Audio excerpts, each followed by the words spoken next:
Hello children, welcome to my channel Easy 60. இன்னைக்கு Tamil Nadu syllabus standard 12 ஓட chapter 2 example number 2.24 பார்க்கலாம். Find the principal argument arg z when z is equal to -2 by 1 plus I root 3 அப்படின்னு கொடுத்துருக்காங்க. So இப்போ first வந்து நம்ம ரெண்டு பக்கமும் ஆர்கியூமெண்ட் எடுத்துக்கலாம். arg z is equal to argument of இது அப்படின்னு சொல்லி எடுத்துக்கலாம். இப்போது நம்மளுக்கு ஒரு ப்ராப்பர்ட்டி படி ஆர்கியூமெண்ட் டிவைடில் இருந்துச்சுன்னா argument of numerator minus argument of denominator அப்படின்னு எழுத முடியும். அந்த மாதிரி நான் அந்த ப்ராப்பர்ட்டி யூஸ் பண்ணி பிரித்து எழுதிட்டு இதை ஈக்குவேஷன் 1ன்னு மார்க் பண்ணியிருக்கேன். ஏன் அப்படின்னா ஆர்கியூமெண்ட் ஆஃப் -2 தனியாக கண்டுபிடிக்க போகிறேன். இதை தனியாக கண்டுபிடிச்சிட்டு இங்கே ஃபைனலாக சப்ஸ்டியூட் பண்ணிட்டேன்னா சம்ம முடிஞ்சிடும்.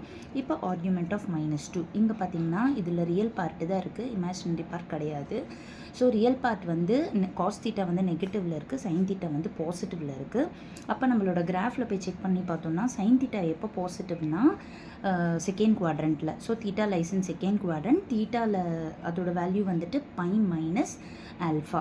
ஸோ அதுக்கு முன்னாடி நம்ம வந்து ஆல்ஃபா கண்டுபிடிக்கணும். ஸோ ஆல்ஃபா கண்டுபிடிக்கிறதோட ஃபார்முலா வந்து tan inverse of y by x. So இங்கே பார்த்தீங்கன்னா x is equal to -2, y is equal to 0 இருக்குது. So tan inverse of 0 by -2. So டேனில் வந்து 0 ஆகிடும். டேனில் எப்போ 0 வரும்னா 0 அப்போ தான் 0 வரும். So alpha is equal to 0 ஆகிடுது. அப்போ தேர்ஃபோர் தீட்டாவோட வேல்யூ என்ன ஆகிடும்? பை மைனஸ் 0 பையின்னு வந்துடும். அதே போல் இந்த செகண்ட் பார்ட் எடுத்து எழுதிக்கிறேன். இங்கே காஸ் தீட்டாவும் பாசிட்டிவாக இருக்குது, சைன் தீட்டாவும் நெகட்டிவாக இருக்குது. அப்போ தீட்டா வந்து lies in first quadrant. Theta is equal to alpha அப்படின்றது தான் இதோட ஃபார்முலா. இப்போ ஆல்ஃபா கண்டுபிடிக்கிறதோட ஃபார்முலா வந்து tan inverse of y by x. இங்கே எக்ஸ் வந்துட்டு 1, y வந்துட்டு √3. ஸோ இந்த ஃபார்முலாவில் சப்ஸ்டியூட் பண்ணுறப்போ √3 பை 1. ஸோ டேனில் எப்போ √3 வரும்னா 60, தட் இஸ் பை பை 3 அப்போ வரும். Therefore theta is equal to என்ன ஃபார்முலா அப்படின்னா வெறும் ஆல்ஃபா தான். So theta is equal to pi by 3 ஆகிடுது. இப்போ நம்மளுக்கு கிடைச்ச இந்த ரெண்டு வேல்யூவும் மறுபடியும் நான் ஃபஸ்ட் ஈக்குவேஷன்லேயே கொண்டு போய் சப்ஸ்டியூட் பண்ணுறப்ப என்ன ஆகும்னா இதுக்கு பதிலாக பை மைனஸ் இதுக்கு பதிலாக பை பை 3 போட்டிருக்கேன்.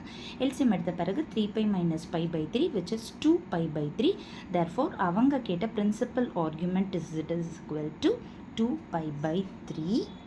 ஸோ அவ்வளோதான், இந்த சம் முடிஞ்சிருச்சு. Thank you children.